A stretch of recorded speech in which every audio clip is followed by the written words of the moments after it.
Purihin pong banal na pangalan natin pong mahal na Panginoon. God bless you, beloved Almeda family. Glory to God. Everybody shout, praise the Lord! Amen. Purihin po ating pong napakadakilang Diyos. Maraming salamat po sa ating pong mahal na muli sa mga pinagpala mga makalangit. Iwin niyan, dinala po ng the beloved Almeda children and family para po sa ating pong pinakamahal na Panginoon.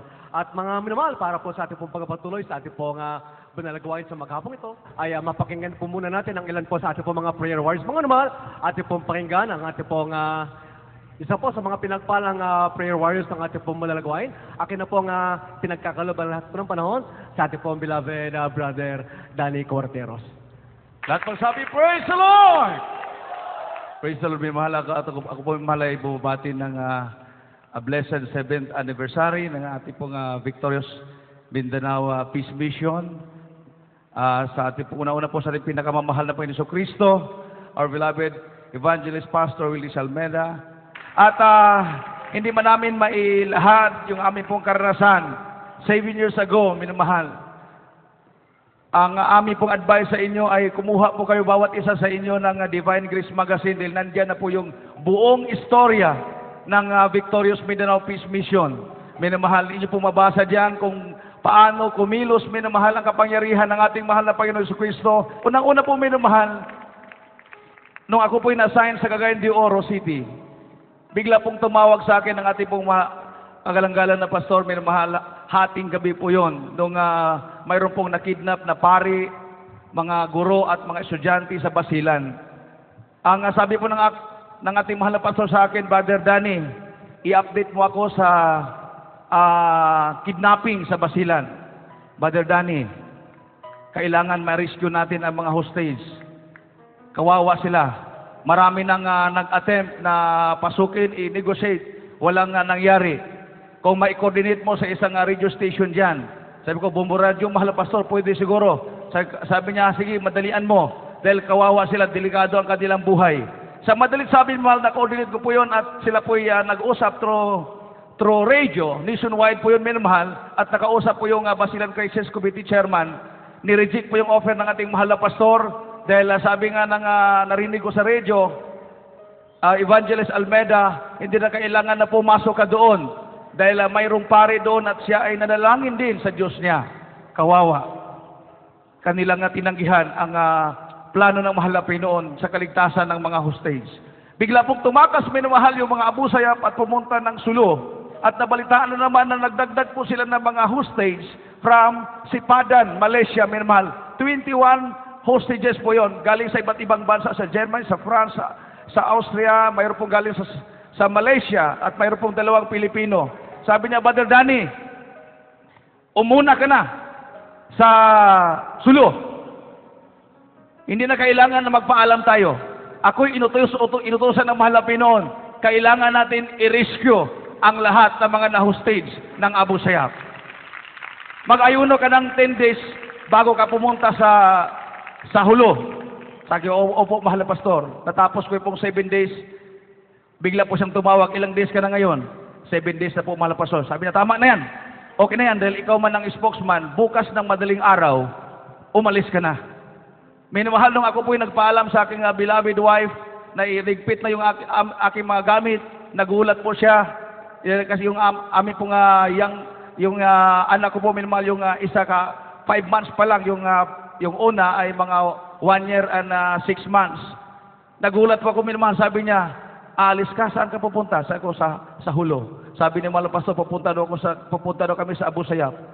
Bigla kong tiningnan yung mga bata, minamahal, hindi ko na inisip. Sabi ko, utos ng propeta na Diyos, kailangang sundin. Gusto ko man natanggihan, pero may umudyok po sa akin, sundin mo lang ang propeta ng Diyos. Sundin mo lang ang utos ng iyong pastor. Umalis po kami, kasama ko po si Brother Fernando Sulon. Nagkita-kita na po kami sa Zamboanga ni Brother Ben Villanueva from Surigao, Brother Arturo Donoso. Dumiritso na po kami sa Hulo. At tumawag ko sa ating mahal na pastor, nandito na po ako sa Hulo. Sabi ni mahal na pastor, okay, salamat sa mahal na Panginoon, ligtas kayo. Maghanap ka ng Abu Sayyaf dyan. Nung inutos mo na ating mahal na pastor, may mahal na maghanap ng Abu Sayyaf. Hindi po ako nakasagot. Imagine yung Abu Sayyaf hanapin ko. Sabi ko, ang Abu Sayyaf yata nandoon sa bundok, paano ko mahanap? Nagtanong-tanong po ako, may mahal, maraming nag-offer sa akin, sabi, gusto mo makakita ng Abu Sayyaf. Sabi namin, mahal na pastor, maghanap ako ng Abu Sayyaf. Mamaya, magdala ako ng Abu Sayyaf dito. Nagdala ng Abu Sayyaf, sabi niya, ako Abu Sayyaf ako. Nagpakita ng picture. Maya-maya, mayroon dumating, station manager ng radyo ng Bayan Hulo. Nagpakita ng picture. Ito si Robot, ito ako, tabi kami. Ako na lang ang utusan mo, huwag na yung mga Abu Sayyaf, baka traidorin pa kayo. Ako na pupunta kay Commander Robot kung papayagan kayo. May naman, negotiate. Sabi ni Robot, huwag. Delikado ang buhay ng inyong ni Evangelist Almeida dahil hindi ko hawak ang mga isip ng aking makasamahan. Sabi ko, sabihin mo, papayag o hindi, si Robot, sabi ng mahal na pastor, papasukin ang kampo ng Abu Sayyaf. Sabi ni mahal na pastor sa akin, i-coordinate mo muna yung gobyerno, Brother Danny. Kausapin mo yung gobernador dyan sa Sulo.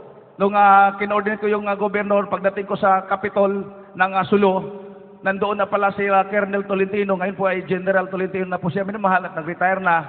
Colonel po ng pulis na si Colonel Romero. Pagdating po namin doon, minamahal,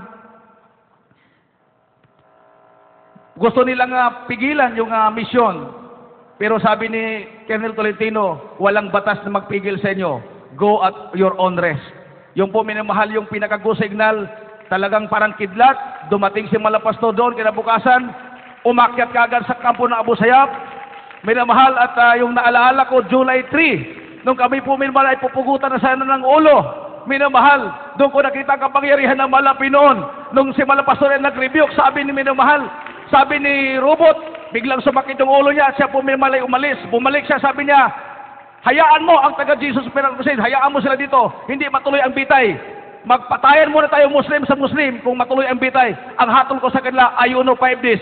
Yung po minamahal ang naalala ko na talagang nakita ko, ang ating mahal na pastor ay tunay na propeta ng mahal na Pinoy. Kaya niyang kontrolin sa pamamagitan ng kapangyarihan ng Diyos ang isip ng mga Abu Sayyaf. At yan ang po minamahal, ang lahat ng kapurihan at kapasalamat ay sa ating pinakamamahal na Panginoon Jesus. Lamang minamahal. Praise the Lord. Dito po ay isa-isa ko lang sa inyo sa kunting panahon ang kabutihan ng Diyos na ginawa sa amin, mga minamahal ko, doon po sa dako ng Hulong Sulok.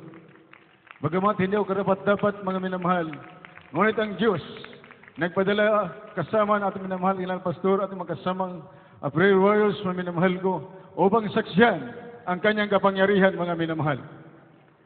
Sapagkat, mga minamahal ko, ay hindi ako naniniwala. Ako'y nag-aalinlangan. Bagamat ako'y isang Trinitarian dati, mga minamahal ko. Nung nangyayari kay Melchor Arena, mamahal ko doon sa Cagayan, ako pinag-aalinlangan noon, bakit hindi ko nakita? Ngunit nung kami ay nandoon sa Ulusulo, mamahal kasama at minamahal at nagalang na pastor, doon nakita ko, mamahal ko, ang kapangyarihan ng Diyos. Noong siya ay nagpupuri na madaling araw, mamahal ko, Sunday, linggo yun, mga minamahal. Nagpupuri ang mahal pastor, mga minamahal ko. Nakita ng mga Abu Sayyaf na yung kinakawa yung kanyang kamay. Sinabi ng Abu Sayyaf, ano yan? Sabi ng mga pastor, nagpupuri sa mga Panginoon. Itigil yan. Kaya akala nila na may kasama kayong mga sundalo. Ngunit sabi ng mga pastor, hindi. Wala magpapatigil. Sabi mo, puri sa aming buhay ng Diyos. Hallelujah! Praise the Lord! Kaya ang nangyari, mga minamahal, doon ko nakita na si mga pastor ay binaril, mga mahal ko. Pinutukan siya, ngunit hindi tinablan, mga minamahal ko. Kaya sabi ng mga pastor, huwag kayong matakot, mga minamahal ko.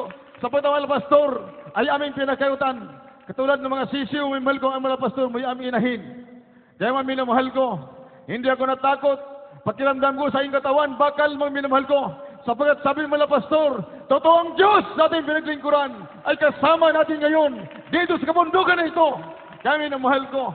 Doon, mamimahal ko, ako'y nananalig sa kapangyarihan ng Diyos. Ako'y tumatag, mamimahal ko. Kahit anong takot, wala sa aking mahal ko. Sapagat kasama namin ang Diyos na pinaglingkuran ating minamahal na pastor at nating lahat, mamimahal ko.